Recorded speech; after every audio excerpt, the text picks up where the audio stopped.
ሰላም ጤና ይስጥልኝ እንደምን አምሽታችኋል ውድ ተመልካቾቻችን ከአባይ ቴሌቪዥን የሚተላለፍላችሁ የዕለተ ሐሙስ ሐምሌ 23 ቀን 2018 አውደ ዜና ተጀምሯል። በምሽቱ የዜና ወጃችንም በርካታ ዘገባዎችን ወደ እናንተ እናደርሳለን። ዜናዎችን እየመራው ሀና ፊሳ ከእናንተ ጋር ቆይታ አድርጋለሁ። አብራችሁን ቆዩ። በመጀመሪያው ክፍለ ጊዜ የመረጃ ጥንቅር ሰዓታችንም የአማራ ክልል የመልማት አቅምን ወደ ኋላ እየጎተተ ያለው ግጭትና ጦርነት በውይይት ሊፈታ ይገባል ሲሉ የክልሉ ምክር ቤት አፈ ጉባኤ መግለጻቸውን፣ የግብፅን ክሶች ውድቅ ያደረገው የኢትዮጵያ መንግስት በአባይ ወንዝና በገባሮቹ ላይ ተጨማሪ ግድቦችን በመገንባት የመደራደር ኃይልን ማሳደግ እንደሚገባ ማስታወቁን፣ እንዲሁም የኢትዮጵያ አየር መንገድ ዋና ስራ አስፈጻሚ አቶ መስፍን ጣሰው ከኃላፊነታቸው በጡረታ የመነሳት ጉዳይ የመንግስት ውሳኔ መሆኑን መገለጹን የተመለከቱ መረጃዎችን ወደ እናንተ እናደርሳችኋለን። አብራችሁን ቆዩ። የአማራ ክልል የመልማት አቅምን ወደ ኋላ እየጎተተ ያለው ግጭትና ጦርነት በውይይት ሊፈታ ይገባል ሲሉ የክልሉ ምክር ቤት አፈ ጉባኤ ገለጹ። የአማራ ክልል ምክር ቤት 6ኛ ዙር 5ኛ ዓመት የሥራ ዘመን 12ኛ መደበኛ ጉባኤውን ዛሬ ሐምሌ 23 ማካሄድ ጀምሯል። በጉባኤው መክፈቻ መልእክት ያስተላለፉት የአማራ ክልል ምክር ቤት ዋና አፈ ጉባኤ ፋንቱ ተስፋይ የምክር ቤቱ አባላት በምርጫ ዘመኑ በምክር ቤቱ የነበራቸው ተሳትፎ የላቀ ነበር ብለዋል። የአማራ ክልል በልማትና በመልካም አስተዳደር ያሉ ችግሮችን ለመቅረፍ ብሎም ከችግር አዙሪት ለመውጣት የሚያስችል እቅድ አዘጋጅቶ ሲሰራ ቆይቷል ሲሉም ገልጸዋል። ግጭትና ጦርነት የክልሉን የመልማት አቅም ወደ ኋላ እየጎተተ ነው ያሉት ዋና አፈ ጉባኤ ፋንቱ ተስፋይ ግጭትን በውይይትና በንግግር መፍታት እንደሚገባ ጠቁመዋል። በቀጣይ በሰባተኛው ዙር የምክር ቤት ዘመን ዘላቂ ሰላምን ለማስፈን ትኩረት ተሰጥቶ መስራት እንደሚገባ ተናግረዋል። የአገልግሎት አሰጣጥንና የሲቪል ሰርቪስ ሪፎርምን መተግበር የህዝቡን የመልካም አስተዳደር ጥያቄ ለመፍታት እንደሚያግዝም አመላክተዋል። ግጭትና ጦርነት በሀገራችንም ሆነ በክልላችን ወደ ኋላ የጎተተን የሰውና የቁስ ሀብታችንን ያወደመ ስለሆነ የክልሉን የመልማት አቅም በእጅጉ እየጎዳው ነው። ስለሆነ መነጋገርን መሰረት በማድረግ ጥላቻና የተቃርኖ በውይይት በመፍታት የክልላችንንም የሀገራችንንም አንድነት ማጠናከር ግጭትና ጦርነትን የሚቀንሱ ብሎም የሚያስቀሩ ተግባር ስርዓትን መገንባት ለነገ የሚባል አይደለም። የአማራ ክልል ርዕሰ መስተዳደር አቶ አረጋ ከበደ በበኩላቸው በክልሉ ሰላምን ለማጽናት የፍትህ ስርዓትን ለማጠናከርና የህግ የበላይነትን ለማረጋገጥ ሰፊ ስራዎች ተሰርተዋል ሲሉ ገልጸዋል። የወንጀል ምርመራና መዛግብትን በቅልጥፍና በመወሰን እየተሻሻለ መምጣቱን ገልጸዋል። በ87 መዝገቦች በወንጀል የተመዘበረ ከ1.2 ቢሊዮን ብር በላይ ማስመለስ መቻሉን አንስተዋል። በተጨማሪም ከ3.2 ሚሊዮን ካሬ ሜትር በላይ መሬት ወደ መንግስት መመለሱን ተናግረዋል። የወንጀል ምርመራ አቅምን ለማሳደግ በተደረገው ጥረት ምርመራ በማጣራት በሙስና ወንጀል ምርመራና በፎረንሲክ ምርመራ ስራዎች አበረታች ውጤቶች መመዝገባቸውንም ጠቁመዋል። በርካታ በጎ ፈቃደኛ ወጣቶችን በማሰልጠን በሰላም ግንባታ ላይ ወደ ስራ በማስገባት በሰላም ግንባታ እንዲሳተፉ ተደርጓል ነው ያሉት። ለባለድርሻ አካላት ግንዛቤ በመፍጠር ስልጠናዎችን በመስጠትና የሰላም ኮሚቴዎችን በማደራጀት ለሰላም ግንባታ ሴት ልዩ ትኩረት ተደርጎ ተሰርቷል ሲሉም ገልጸዋል። የግብፅን ክሶች ውድቅ ያደረገው የኢትዮጵያ መንግስት በአባይ ወንዝና በገባሮቹ ላይ ተጨማሪ ግድቦችን በመገንባት የመደራደር ኃይልን ማሳደግ እንደሚገባ አስታወቀ። ባለፈው ሳምንት የግብፅ የውጭ ጉዳይ ሚኒስትር ባድር አብዱላቲ ካይሮ ውስጥ በሰጡት ጋዜጣዊ መግለጫ ኢትዮጵያ የህዳሴ ግድብ በፖለቲካ እንዲሁም ግብፅና ሱዳን ላይ ተጽዕኖ በሚያደርስ መንገድ እያስተዳደረች ነው የሚል ያልተጨበጠ ውንጀላ ማቅረባቸውን የቱርኩ የዜና ወኪል አናዶሉ ዘግቦ ነበር። የኢትዮጵያ የውሃና ኢነርጂ ሚኒስትር ዶክተር ሀብታሙ ኢተፋ ከፋና ቴሌቪዥን ጋር ባደረጉት ቃለ መጠይቅ ሰሞነኛው የግብፅ ውንጀላና ሌሎች ጉዳዮችን አስመልክተው ሰፋ ያለ ምላሽና ማብራሪያ ሰጥተዋል። ግብጾች የኢትዮጵያ ህዳሴ ግድብ ሱዳንን ጎድቷል፣ እኛንም ውሃ ቀንሶብናል በሚል ፕሮፓጋንዳ ጀምረዋል ሲሉም አስታውቀዋል።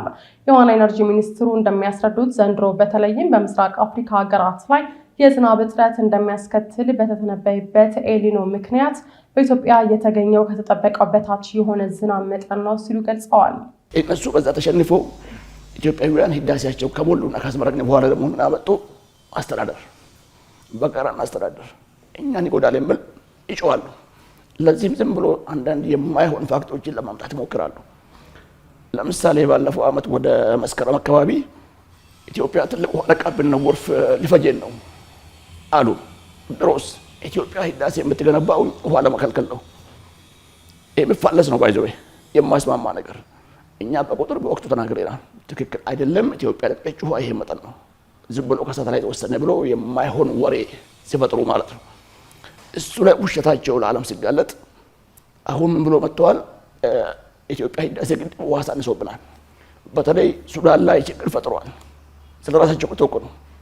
እነሱ ማን ሱዳን ጠበቃ አደረጋቸው? እነሱን ማን ነው የሱዳን ውስጥ ያሉ ግድቦች ጠበቃ ሆኖ እንዲቆሙ ያደረጋቸው? በእነሱ ቤት ኃይል ማሰባሰብ ይመስላችኋል ማለት ነው።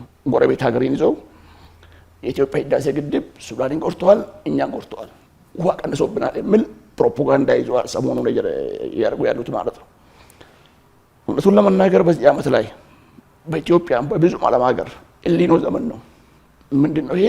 ይጠበቅ የነበረው ዝናብ መጠን ከሚጠበቀው በታች ነው እየመጣ ያለው። በተለይ በአባይ ቤዚን በተለይ ከዚህ ከሰሜን ምዕራብ አካባቢ የሚመጡ ወንዞቻችን መጠናቸው በጣም ቀንሷል። ስለዚህ ወደ ህዳሴ የገባው ውሃ መጠን ራሱ ከሚጠበቀው በታች ነው ማለት ነው። ስለዚህ የሚገባው ከዛ በታች ከመጣ ከየትም ልናመጣ አንችልም። እኛ ለምሳሌ በመገለጫ ባነሳለ የህዳሴን ፉል ፖቴንሻል ተጠቅመን ኢትዮጵያ ውስጥ በዚህ ዓመት ላይ ኃይል እናመነጫለን ብለን አስበን የነበረው ወደ 38 ሺህ ሜጋዋት አወር ነው ወይ 38 ጊጋዋት አወር ማለት ነው። ውሃ በቂ ባለመሆኑ የሚፈለገው የውሃ ሌቭል ባለመኖሩ 35 ነው ያመረት ነው። ህዳሴ፣ ግቤ፣ ፍንጫ፣ መልካ ወቅና ሁሉም ተደማምሮ ማለት ነው። ይሄ ፋክት ነው። በህዳሴ የሚገባ የውሃ መጠን ከሌለ ከህዳሴ የሚወጣ ውሃ መጠንም ይቀንሳል። ምክንያቱም ሲምፕል ወተር ባላንስ የሚሰራበት ነው። ግብጾች ይሄን አጥቶ አይደለም ግን አጋጣሚውን አገኘን ብሎ ደግሞ አሁን በቃ ኢትዮጵያ ውሃ ወሰደችብን፣ ቀለቀለችብን የሚል አውቀስ ታሰባላቸው። የህዳሴ ግድብ መያዝ የሚገባውን 74 ቢሊዮን ሜትሪክ ውሃ መያዝ እንዳለብን አምነን ለሱ ነው እየሰራን ነው ያለነው ያሉት ሚኒስትሩ እኛ ትልቅ ግድብ የገነባ ነው ግብጽና ሱዳንን ለመጉዳት አይደለም ብለዋል። እንዲያውም የህዳሴ ግድብ መገንባቱ ሱዳንን በየዓመቱ ከሚገጥማት የጎርፍ አደጋ አድኗታል ሲሉ አስረድተዋል። ህዳሴ መያዝ የሚገባውን 74 ቢሊዮን ሜትሪክ ውሃችን በተቻለ መጠን ከሚፈለገው ሌቭል በታች እንዳይወርድብን ነው እንትን የምናደርገው እኛ። ምክንያቱም የኢትዮጵያን ኢንተረስት ነው የምንጠብቅ። ከዛ የሚተርፈውን ደግሞ እነሱ መጠቀም ይችላሉ። ሃይድሮ ፓወር ነው የምንጠቀመው። ምን ብሎ አስባሉ? እነሱ ትልቅ ግድብ ኢትዮጵያ የምትገነባው እኛን ለመጉዳት አስባ ነው። እኛ እኮ እነሱ መጉዳት ብናስብማ ህዳሴ ግድብ ዙሪያ እኮ ከ230 ሺህ በላይ ሄክታር መሬት አለ በመስኖ የሚለማ ኃይል ካመነጨን በኋላ ማለት ነው። በፓምፕ ሲምፕሊ ኦልሬዲ ዲዛይን አድርገን አስቀምጠነዋል። አናደርገውም ይሄንን ለምን? ውሃን ኮንሱም ስለምናደርግ። ውሃ ግን የምናጠራቅመው ከፍተኛ ለሆነ ለኢትዮጵያ ጥቅም ለማረጋገጥ አንዱ መንገዳችን ይሆናል። ከዛስ ለግብጾቹም በረከት ይሆናል። ትልቅ ውሃ እዚህ በያዝን ልክ ክረምት ላይ ሄደ ሲያስቸግራቸው የነበረው ጎርፍ በተለይ ሱዳንን ሲያደርግ የነበረውን ገላግሌ ናቸዋል። ባለፉት 4-5 ዓመት ሰምተን እናውቃለን እንደ ሱዳን በጎርፍ ስትበላ። ድሮ ቆየ እንደነበረ የዓለም አቀፍ ሚዲያዎች እነ ቢቢሲ፣ ሲኤንኤን ሱዳን እንደዚህ የሆነች ካርቱም በጎርፍ ሰው አልቋል፣ ንብረት ወድመዋል፣ ህይወት ጠፍቷል፣ መሳዝማት ወድመዋል፣ ድጋፍ ይፈለጋል የሚል ካምፔን ሲደረግ ነበር። ሰምተን እናውቅም ባለፉት 4-5 ዓመት። ለምንድን ነው ብለን ካየን ህዳሴ ስላለላቸው ነው። ያውቁታል ይሄንን እንደዛ እንደሚሆን። ትንንሽ ግድቦች ከገነባን ግን እንደዛ ማድረግ አይቻልም። ምክንያቱም የመጣ በሙሉ ይሄዳል። ሚኒስትሩ ኢንጂነር ሀብታሙ ግብጽ በአባይ ጉዳይ የምታራምደውን የተሳሳተ መንገድ መጋፈጥ የምንችለው ተጨማሪ ግድቦችን በአባይና በገባሮቹ ላይ በመገንባት ነው ሲሉም አጽንኦት ሰጥተዋል። የዛ ምክር ቤትም በሌላ መንገድም ያሉ ዓለም አቀፍ ህጎችም አሁን በናይል ቤዝን ያሉ ህጎቻችንም በሙሉ አይተን ከሆነ ኢትዮጵያ የምታወር የጋራ ተጠቃሚነት ኮንሰፕት ነው ሰዎች የሚያወሩት የሚጠቀሙት። ይሄን ተፈራርሞ ነው የሚሰሩት። ግብጾች ጋር የምናገኘው ይሄ ቃል የለም። ዲክሽነሪያቸው ራሱ አያውቅም። የጋራ ተጠቃሚነት የሚባለውን ነገር አያውቁትም። የኔ የሚል ያንተ የጋራችን ነው፣ የኔ ነው የሚለው የራሳቸው ትርክት ያለበትን በእነዚህ ህጎች ብቻ ማስተካከል አይቻልም። በምንድን ነው እሱ የምናስተካክለው ካልከኝ ባርጌን የማድረግ ፓወራችንን በመጨመር ነው። አንዱ ህዳሴ እንደገነባን ብዙ ህዳሴዎች መገንባት አለብን። ባሮ ላይ መገንባት አለብን። አባይ ላይ መገንባት አለብን። ወደ ላይ መጥተን ዴሳ ትልቁ ኮንትሪቢዩሽን ያለው ዴሳ የሚባል ወንዝ አለ ወደ አባይ የሚገባ ከ40% በላይ ዴሳ ላይ ለመስኖ መጠቀም መቻል አለብን። ጀምረናል። ባይዘው አርጆ ዴሳ ትልቁ ስራ ይሄ ነው። አንገር ላይ መጠቀም መቻል አለብን። ወደዛ የሚፈስ ነው። አቅም ከፈቀደን ወደ ዳቡስ ወረድ ብለን መጠቀም መቻል አለብን። በቤኒሻንጉልና ኦሮሚያ አካባቢ ያለ ትልቁ ውሃ የሚወጣበት እዚህ ወደ ከጓጽዮን ወደ ጎጃም በሚሻገረው አካባቢም ትልቅ ፖቴንሻል የሚፈጥሩ ቦታዎች አሉ። ከአጽሮ ፓወር ጋር በተገናኘ እዛ መጠቀም መቻል አለብን። ይሄን ኢትዮጵያውያን በጋራ ሆነው አይ ቲንክ ካሳካን እነሱ አሁን የሚያወሩትን ትርክት በሙሉ ክራሽ ማድረግ ብቻ ሳይሆን የነሱን ስጋትና ለፖለቲካ ፍጆታ የሚጠቀሙበትን ኳስ እዛው ሜዳቸው ላይ ማድረግ። የኢትዮጵያ አየር መንገድ ዋና ስራ አስፈጻሚ አቶ መስፍን ጣሰው ከኃላፊነታቸው በጡረታ የመነሳት ጉዳይ የመንግስት ውሳኔ መሆኑን ገለጹ።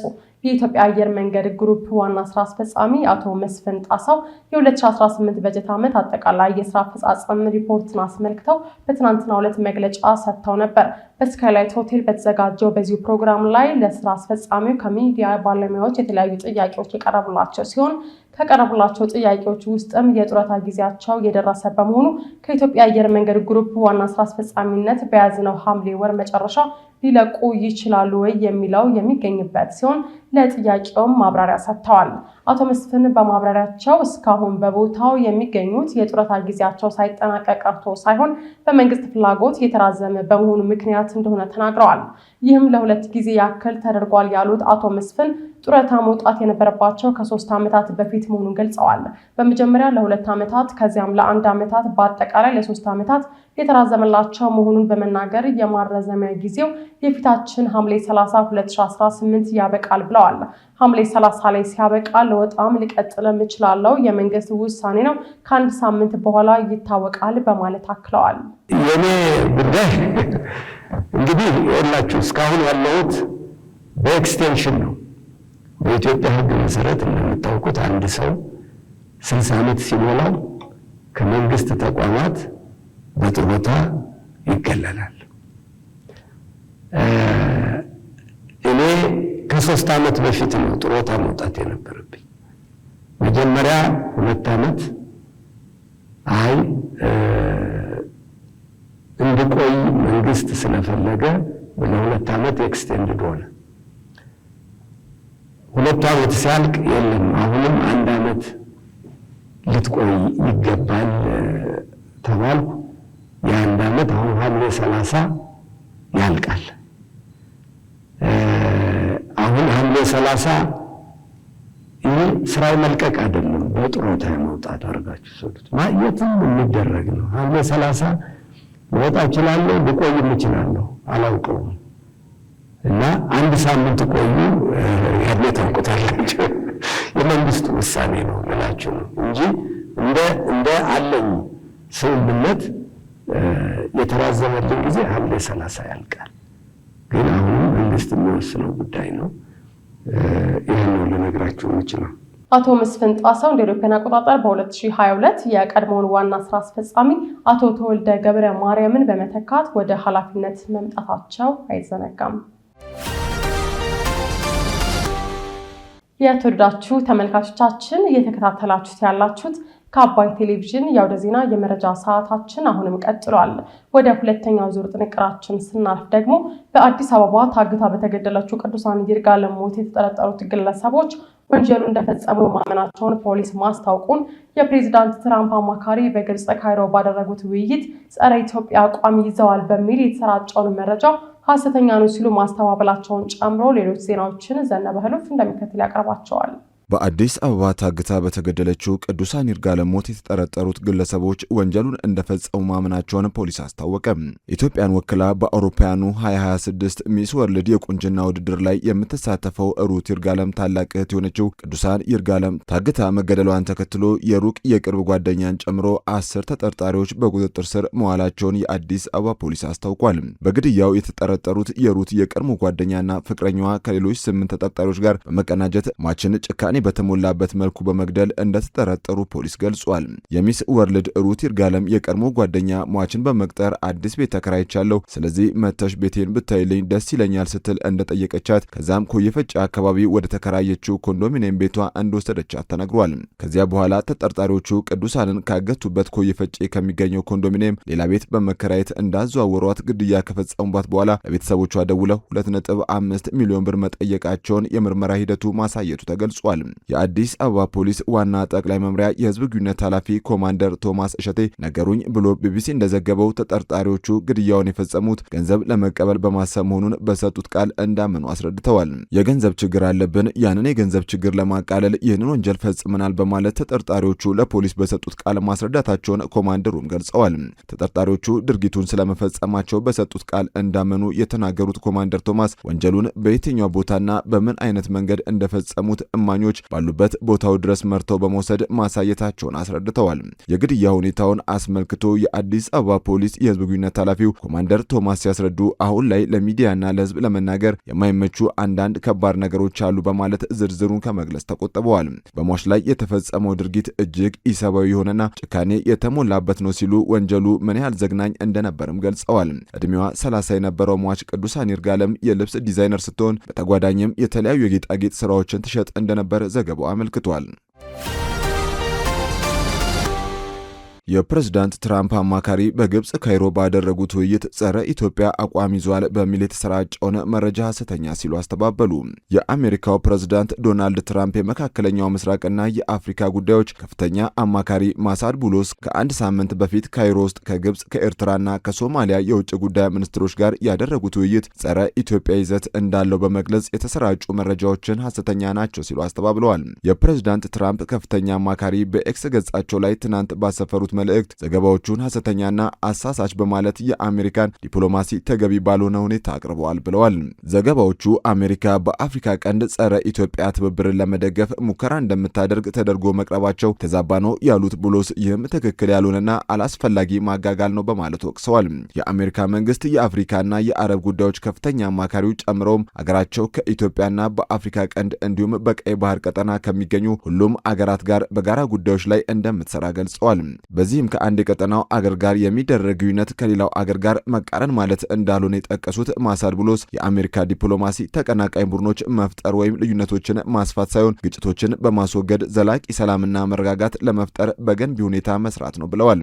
አማካሪው ሐሰተኛ ያሏቸው መረጃዎች እየተሰራጩ ባለበት ወቅት ጭምር በአሜሪካ መንግስት የመካከለኛው ምስራቅና የአፍሪካ ምክትል ረዳት ሚኒስትር ማርክ ሚሼል የተመራው ከፍተኛ ልዑክ ትናንት ሐምሌ 22 ቀን 2018 ዓ.ም በአዲስ አበባ ተገኝቶ ከኢትዮጵያ ባለስልጣናት ጋር በተለያዩ ጉዳዮች ዙሪያ መክሯል። ከሁለት ቀናት በፊት ደግሞ የጦር ኃይሎች ጠቅላይ ኢታማዦር ሹም ፊልድ ማርሻል ብርሃኑ ጁላ በአፍሪካ የአሜሪካ እዝ አዛዥ ጀነራል ዳግቪን አንደርሰን ጋር በሁለቱ ሀገራት መካከል ባለው የመከላከያ ትብብር በቀጠናዊ ደህንነትና በጋራ የሚከናወኑ የወደፊት የትብብር መስኮች ላይ ሰፊ ውይይት ማድረጋቸው ይታወቃል።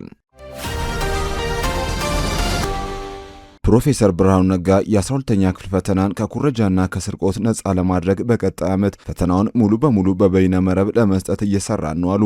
ትምህርት የአገር እድገትም ሆነ ውድቀት ነጸብራቅ በመሆኑ በትኩረት ሊሰራበት ይገባል ሲሉ የትምህርት ሚኒስትሩ ፕሮፌሰር ብርሃኑ ነጋ ተናግረዋል። ሚኒስትሩ ይህንን ያሉት የትምህርት ሚኒስቴር አመራሮችና ሰራተኞች በ2018 በጀት ዓመት አፈጻጸምና በቀጣይ ዓመት እቅድ ላይ ውይይት ባደረጉበት ወቅት ነው። ፕሮፌሰር ብርሃኑ ነጋ በውይይቱ ወቅት ባለፉት 5 ዓመታት ለትምህርት ጥራት መሰረት የሚጥሉ ቁልፍና አበይት ተግባራት ተከናውነዋል ሲሉ ተናግረዋል። ከተከናወኑ ስራዎች መካከል ደረጃቸውን የጠበቁ የቅድመ አንደኛ ደረጃና ሁለተኛ ደረጃ ትምህርት ቤቶች ግንባታና እድሳት ስራ እንደሚገኙበት የገለጹት ሚኒስትሩ በተለይም ከወደፊቱ መሪዎችና ሳይንቲስቶች የሚፈሩባቸው ልዩ አዳሪ ትምህርት ቤቶች በሁሉም ክልሎች የመገንባትና የማቋቋም ስራ እየተሰራ ነው ብለዋል። ፕሮፌሰር ብርሃኑ በትምህርት ቤት ምገባ ባለፉት 5 ዓመታት በተሰራው ስራ የተማሪዎች ምገባ አቅም 8.9 ሚሊዮን ማድረስ መቻሉን ገልጸው በቀጣይም በትኩረት ሊሰራ የሚገባ መሆኑን አመልክተዋል። የ12ኛ ክፍል ፈተና ከኩረጃና ከስርቆት ነጻ እንዲሆን በ2016 የተጀመረውን የበይነመረብ ፈተና በዚህ ዓመት ከ62 በመቶ በላይ ማድረስ መቻሉንና በቀጣይ ዓመት 100% ለማድረስ እየተሰራ ነው ሲሉም ሚኒስትሩ አስረድተዋል። በከፍተኛ ትምህርት ረገድም የዩኒቨርሲቲ አስተዳደር ቦርድና አመራሮች ከአካባቢያዊነት ነጻ በሆነ መንገድ በብቃትና በውድድር ላይ የተመሰረተ አኳኋን እንዲመርጡና እንዲመደቡ የሚያስችል ስርዓት ተፈጥሮ ተግባራዊ እየተደረገ ነው ብለዋል። ከአዲስ አበባ ዩኒቨርሲቲ ዩኒቨርሲቲ በተወሰደ ተሞክሮ መነሻ 9 ዩኒቨርሲቲዎች በቀጣይ ወደ ራስ ገዝነት ለመሸጋገር በሚያስችል ሂደት ላይ እንደሚገኙ ሚኒስትሩ መናገራቸውንም ከትምህርት ሚኒስቴር ያገኘነው መረጃ ያመለክታል። በዝርዝር ወደ ያዝነው መረጃችን ስናልፍ ደግሞ በግብጽ በስዊዝ ካናል አቅራቢያ የተፈጸመው የድሮን ጥቃት በአሜሪካና ኢራን ጦርነት ውስጥ አዲስ ግንባር ሊከፍት እንደሚችል ተነገረ። ይህ ክስተት የተከሰተው በአሜሪካና በኢራን መካከል ያለው ጦርነት እየሰፋ በሄደበት ወቅት ነው። ይህ በእንዲህ እንዳለ አሜሪካ ስጋቱን እስከቀጠለች ድረስ የሆርሙዝ ወሽመጥ አይከፈትም ስትል ኢራን አሳውቃለች። ተመድ በበኩሉ አሜሪካና ኢራን ወደ ግጭት መመለሳቸው አሳስቦኛል ሲል ተናግሯል። ዘርፋይ ሀብታሙ በግብጽ ሜዲተራኒያን የባህር ዳርቻ በሚገኘው ዳማቴ ወደብ ላይ በጋዝ ጫኝ መርከቦች ላይ የተፈጸመው የድሮን ጥቃት በአሜሪካና በኢራን መካከል እየተካሄደ ባለው ጦርነት ውስጥ አዲስ የግጭት ግንባር ሊከፍት እንደሚችልም አመላክቷል። ይህም በሳውዲ አረቢያ ለዘይት ላኪ መርከቦች የቀረው አስተማማኝ የመጓጓዣ መስመር የሆነው የስዊዝ ካናል ለአደጋ ሊያጋልጥ እንደሚችልም ስጋትን አስነስቷል። የግብጽ ካቢኔ እንደገለጸው በዳማቴ ወደብ ረቡዕ በሁለት መርከቦች ላይ የተነሳው እሳት ያልታወቀ ድሮን በመምታቱ መሆኑንም የመጀመሪያው ምርመራ አመላክቷል ይላል። እስካሁን ጥቃቱን የወሰደው ማንኛው ቡድን እንደሆነም አልታወቀም። መንግስትም የሀገሪቱን ብሔራዊ ደህንነት ለመጠበቅ አስፈላጊ እርምጃዎችን እየወሰደ መሆኑም ተገልጿል። ከክስተቱ ጋር ቅርብ ግንኙነት ያላቸው የንግድ ምንጮች እንደገለጹት ድሮኑ በአሜሪካ ባለቤትነት የሚታወቀውን ኢኖርጎስ ዊንተር የተባለ የጋዝ ማከማቻ ታንከር መርከብ በመምታቱ እሳት አስነስቶም ነበር። ይህም እሳት ወደ ሌላ መርከብ ተዛምቶ ነበር ይላሉ። ይበዲህ እንዳለ የኢራን አብዮታዊ ዘብ በወጣው መግለጫ አሜሪካ ስጋት ሆና እስከቀጠለች ድረስ የሆርሙዝ ወሽመጥ ዳግመኛ አይከፈትም ሲል አቋሙን አሳውቋል። የአሜሪካ ባለስልጣናት ማስፈራራትና ማጋነን የሚቀጥሉ ከሆነ እንዲሁም አሜሪካ በቀጠናው በሚገኘው ዓለም አቀፍ የውሃ መስመር ላይ የምታደርገውን እንቅስቃሴ እስከቀጠለ ድረስ የሆርሙዝ ወሽመጥ እንደማይከፈት አብዮታዊ ዘቡ አመላክቷል። የኢራን መንግስት የሚያስተዳድረው ሪና የተባለው የዜና ተቋም እንደዘገቡ የአሜሪካ ጦር ዛቻና ማስፈራሪያ ነገሩን የበለጠ የሚያባብስና የሚያጠላልፍ ነው ሲል አስጠንቅቋል። ሀገራትን በስም ሳይጠቅስም ወራሪዎችን የሚረዱ ሀገራት ባሪዎቻቸውን ካላስተካከሉ ከፍተኛ ቅጣት ይጠብቃቸዋልም ብሏል። በሆርሙዝ ወሽመጥ በስተደቡብ በኩል ደህንነቱ ባልተጠበቀ መንገድ ለማለፍ የሞከሩ 2 የነዳጅ ጫኝ መርከቦች ትላንት ምሽት እንዲመለሱ መደረጉን አሳውቋል። የአሜሪካ ማዕከላዊ እዝ ደግሞ የኢራን አብዮታዊ ዘብ በሆርሙዝ ወሽመጥ ላይ መርከቦች የሚያልፉበትን መንገድ መወሰን አይችልም ይላል። አሜሪካና ኢራን ግጭት አቁመው ወደ ዲፕሎማሲ መንገድ እንዲመለሱ የተባበሩት መንግስታት ድርጅት ዋና ጸሐፊ አንቶኒዮ ጉተሬስ ጠይቀዋል። የዋና ጸሐፊው ቃል አቀባይ ፋራህ ሀቅ በኒውዮርክ ለጋዜጠኞች በሰጡት ማብራሪያ ጉተሬስ ሁለቱ ሀገራት ወደ ድርድር ጠረጴዛ የማይመለሱ ከሆነ ግጭቱ ይስፋፋል ብሎ ይሰጋሉ። ባለፉት ሳምንታት ውስጥ የታየው ይህ ነው ሲሉም ተናግረዋል። የታያለው ግጭት አዎንታዊ አይደለም። የተመድ ዋና ጸሐፊ ተዋጊዎቹ ግጭቱን አቁመው በድጋሚ ወደ ድርድር እንዲመለሱ ይፈልጋሉ ሲሉም ቃል አቀባዩ አሳውቀዋል። በፓኪስታንና ኳታር አሸማጋይነት ድርድሮች መቀጠላቸውን ቃል አቀባዩ ፋራም ጠቅሰዋል። ከሰሞኑ የአሜሪካው ፕሬዝዳንት ዶናልድ ትራምፕ እጅግ ወዳጅነት የተሞላባቸው ድርድሮች እየተካሄዱ መሆኑን ቢናገሩም ኢራን ከአሜሪካ ጋር ተጀምሯል የተባለው ንግግር ግን አስተባብላለች። ስትከታተሉት የነበረው የዕለተ ሐሙስ ሐምሌ 23 ቀን 2018 ዓ.ም ከአባይ ቴሌቪዥን የአውደ ዜና የመረጃ ጥንቅራችን ይህንን ይመስል ነበር። አብራችሁን ስለነበራችሁ ከልብ እያመሰገን በያላችሁበት መልካም ምሽት። ጤና ይስጥልን እንደምናምሽታችኋል ውድ ተመልካቾቻችን። ከአባይ ቴሌቪዥን የሐምሌ 23 ቀን 2018 የቢዝነስና የምጣኔ ሀብት ዘገባዎች ወደ እናንተ የሚቀርቡበት ሰዓት ላይ ደርሰናል። አማራ ክልል 357 ኪሎ ግራም ወርቅ ለብሔራዊ ባንክ ማስገባቱን አቶ አረጋ ከበደ መግለጻቸውን፣ የማክሮ ኢኮኖሚ ሪፎርም ግልጽነትና ተጠያቂነት የሰፈነበት የመንግስት ኤሌክትሮኒክ ግዢ ስርዓት ውጤታማነት ያሻሻለ ነው ሲሉ አቶ አህመድ ሽዴ መናገራቸውን፣ እንዲሁም አደይ አዲስ ዓመት ታላቅ የንግድ ኤክስፖ እና ፌስቲቫል በአዲስ አበባ ሊዘጋጁ መሆኑን የተመለከቱ መረጃዎችን ይዘናል። የቢዝነስ ዜናዎቹን እየመራው ራቢያ ከድር አብራችሁ ቆይታ አድርጋለሁ። አብራችሁን ቆዩ። አማራ ክልል 357 ኪሎ ግራም ወርቅ ለብሔራዊ ባንክ ማስገባቱን አቶ አረጋ ከበደ ገለጹ። በ2018 በጀት ዓመት ከአማራ ክልል 357 ኪሎ ግራም ወርቅ ለብሔራዊ ባንክ ተልኳል ሲሉ የአማራ ክልል ርዕሰ መስተዳድር አረጋ ከበደ ገልጸዋል። የአማራ ክልል ምክር ቤት 6ኛ ዙር 5ኛ ዓመት የሥራ ዘመን 12ኛ መደበኛ ጉባኤውን ባካሄደበት ወቅት አቶ አረጋ ከበደ እንዳሉት በዓመቱ የማዕድን ሀብትን በመለየት ለኢንዱስትሪ ልማት ግብዓት በመዋል ህገወጥ የንግድ እንቅስቃሴዎችን በመቆጣጠር ረገድ አበረታች ስራዎች ተከናውነዋል ብለዋል። በዚህም በክልሉ ለመጀመሪያ ጊዜ 357 ኪሎ ግራም ወርቅ ተሰብስቦ ለኢትዮጵያ ብሔራዊ ባንክ ገቢ መደረጉን ርዕሰ መስተዳድሩ ተናግረዋል። አፈጻጸሙ የክልሉን የኢኮኖሚ አቅም ከማሳደግ ባለፈ ለውጭ ምንዛሬ ግኝትና ለፋይናንስ እንቅስቃሴ መረጋጋት አስተዋጽኦ ማበርከቱን የገለጹት አቶ አረጋ ከበደ የክልሉን የማዕድን ሀብት ከህገወጥ ምዝበራ ለመታደግ በተከናወነ ስራ ከ133500 በላይ ሜትር ኪዩቢክ ህገወጥ ማዕድን መያዙንም አስረድተዋል። በዘርፉ ከህገወጥ ምዝበራ ጋር ተያይዞ በተወሰዱ የመውረስና የማስተካከያ እርምጃዎች ከ27 ሚሊዮን ብር በላይ ማዳን እንደተቻለ የአማራ ክልል ርዕሰ መስተዳድር አቶ አረጋ ከበደ አብራርተዋል። ርዕሰ መስተዳድሩ አክለውም በማዕድን ፍለጋና የክምችት ማረጋገጥ ስራዎች በ10 ካሬ ኪሎ ሜትር ስፋት 5148 ቶን የሚገመት የብረት ማዕድን መገኘቱን ገልጸው በ440 ካሬ ኪሎ ሜትር ስፋት 2.5 ቢሊዮን ቶን ግራናይትና 1.625 ቢሊዮን ቶን ጥቁር ድንጋይ ማግኘት መቻሉ መናገራቸውን የክልሉ ኮሙኒኬሽን መረጃ ያመለክታል።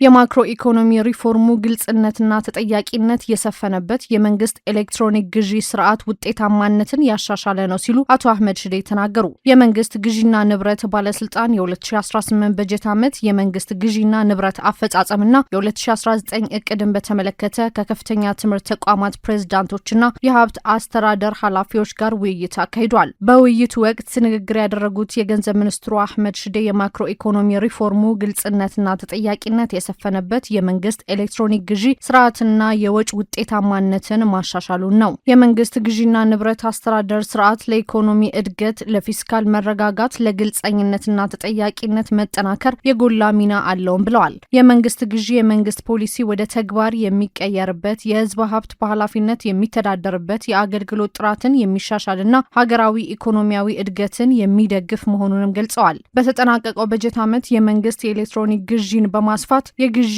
ዝመናን በማጠናከር ህጎችና አሰራሮችን በማዘመን አበረታች ውጤቶች መመዝገባቸውንም ጠቅሰዋል። መንግስት ለትምህርት፣ ለጤና፣ ለግብርና፣ ለዲጂታል ልማትና መሰል ዘርፎች የሚመድበው በጀት በመንግስት ግዢ ወደ ተግባር የልማት ፖሊሲ ወደ ውጤት የሚቀየርበት መሆኑንም ተናግረዋል። የመንግስት ግዢና ንብረት ባለስልጣን በኤሌክትሮኒክ ግዢ፣ በዲጂታላይዜሽንና በአሰራር ማሻሻያዎች ያስመዘገባቸውን ውጤቶች በመንግስት ወጪዎች ላይ ያለውን ግልጸኝነትና ተጠያቂነት የሚያጠናክሩ መሆናቸውንም ገልጸዋል። በመንግስት ግዢ ላይ የሚሻሻለው እያንዳንዱ ሂደት በዜጎች ህይወት ላይ ተጨባጭ ውጤት የሚያመጣ መሆን አለበት ሲሉ አስገንዝበዋል። በ2019 በጀት ዓመት ሁሉም የፌዴራል ተቋማት የሚመሩበት መርህ ትክክለኛነት፣ ጥራትና ወቅታዊነት መሆኑን ያነሱት ሚኒስትሩ የመንግስት ግዢና ንብረት ባለስልጣን የዲጂታል ሪፎርም የኢትዮጵያ የዲጂታል ሽግግር ይደግፋልን ብለዋል። የዲጂታል ሽግግር አማራጭ ሳይሆን ግዴታ ነው ያሉት ሚኒስትሩ በበጀት ዓመቱ ሁሉም የፌዴራል ተቋማት የኤሌክትሮኒክ ግዢ ስርዓትን በተሟላ ሁኔታ መጠቀም፣ የመንግስትን ንብረት በዘመናዊ መንገድ ማስተዳደር እንዳለባቸውም አመላክተዋል።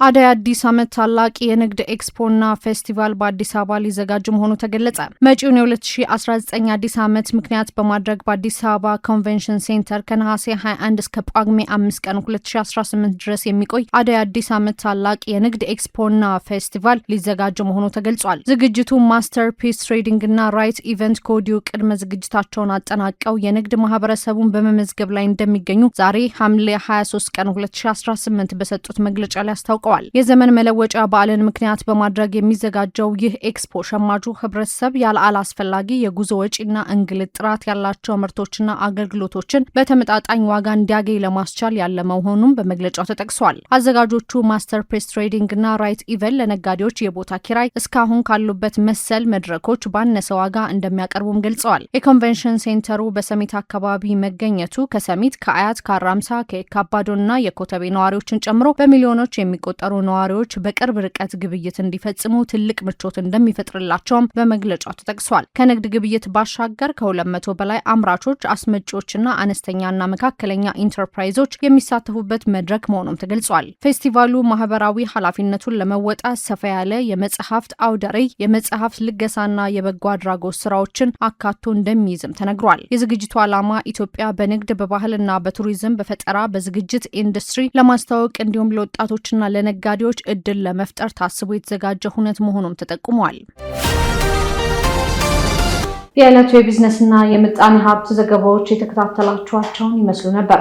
አብራችሁን ስለቆያችሁ ከልብ እያመሰገንን በያላችሁበት መልካም ምሽት